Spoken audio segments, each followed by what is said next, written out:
మాట ఏంటంటే నేను వెళ్తున్నాను అని. I've seen many people, they say, oh, I don't want to stay in the hospital, I want to go. చాలా మంది ప్రజలు ఈ విధంగా చెప్పడం నేను చూశాను, నేను వెళ్ళిపోవాలి, నేను హాస్పిటల్లో గానీ మరి ప్రదేశంలో నేను ఉండాలనుకోవట్లేదని. One God servant in Guntur, Baswanarao, he said, don't trouble me, I'm ready to go. Why do I should do so much dialysis every day? దైవజనుడు సోన్ రావు గారు గుంటూరులో సేవ చేస్తున్న దైవ సేవకుడు ఈ విధంగా చెప్పాడు, ఎందుకు మీరు ఈ విధంగా నన్ను ఇబ్బంది పెడుతున్నారు, ఇట్లాంటి పరిస్థితులు నాకు అవసరం లేదని చెప్పేసి నన్ను ఇబ్బంది పెట్టొద్దని చాలాసార్లు ప్రాధాన్యతగా చూస్తాం. Brother Nathaniel also knows his destination.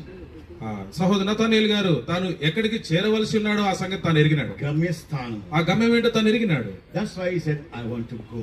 అందుకే ఆయన చెప్పాడు నేను వెళ్తున్నానని. What a privilege. ఎంత గొప్ప ఆధిక్యత అది. Let us stand before God. మనము దేవుని ఎదుట మన ప్రత్యక్షంగా we see the mortal remains of our dear brother Nathaniel. నతానీయులు గారి యొక్క పార్థివ దేహం ఇక్కడ మన ముందు ఉంచబడినప్పుడు Don't you have fear? మనకు భయం లేదా?